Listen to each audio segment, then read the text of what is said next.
Humingi, humanap, kumatok. Humingi kayo at kayo'y bibigyan. Humanap kayo at kayo'y makakatagpo. Kumatok kayo at kayo'y pagbubuksan. Sapagkat ang bawat humihingi ay tatanggap, ang bawat humahanap ay makakatagpo, at ang bawat kumakatok ay pagbubuksan. Bibigyan ba ninyo ng bato ang inyong anak kapag siya'y humihingi ng tinapay? Bibigyan ba ninyo siya ng ahas kapag siya'y humihingi ng isda?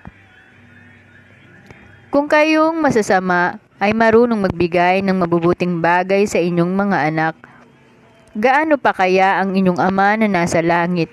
Bibigyan niya kayo ng mabubuting bagay ang sino mang humingi sa Kanya. Gawin ninyo sa inyong kapwa ang nais ninyong gawin nila sa inyo.